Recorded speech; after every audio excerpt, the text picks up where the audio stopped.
একটি ছোট্ট গ্রামে অরুণ নামে এক ছেলের বাস ছিল। তার পরিবার ছিল খুবই দরিদ্র, কিন্তু তার স্বপ্ন ছিল অনেক বড়। অরুণের বাবা ছিলেন একজন দিনমজুর এবং মা অন্যের বাড়িতে কাজ করতেন। সংসারের অভাব তাদের নিত্য সঙ্গী ছিল। অরুণ, পড়াশোনা চালিয়ে যা বাবা। আমরা কষ্ট করলেও তোমার স্বপ্ন যেন থেমে না যায়। হ্যাঁ বাবা, আমি একদিন বড় হয়ে শিক্ষক হব।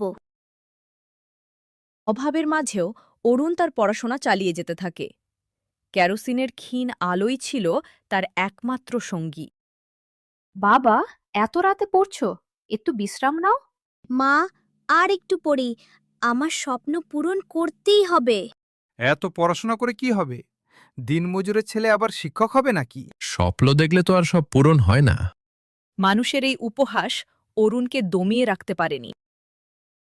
এই বছর বৃত্তি পরীক্ষায় যে প্রথম হবে, সে তার পড়াশোনার জন্য আর্থিক সহায়তা পাবে। অরুণ কঠোর পরিশ্রম করে পরীক্ষায় অংশগ্রহণ করে। এই বছরের বৃত্তি পরীক্ষায় প্রথম স্থান অধিকার করেছে অরুণ। ধন্যবাদ স্যার, আমার স্বপ্ন পূরণের পথে এটি বড় একটি ধাপ। এই সাফল্য অরুণের জীবনের মোড় ঘুরিয়ে দেয়। বছরের পর বছর কঠোর পরিশ্রমের পর অরুণ একজন সফল শিক্ষক হয়ে নিজের গ্রামেই ফিরে আসে। তোমরাও বড় স্বপ্ন দেখো এবং তা পূরণের জন্য পরিশ্রম করো। অরুণ, আমরা তোমাকে নিয়ে গর্বিত। তুমি আমাদের গ্রামের গৌরব।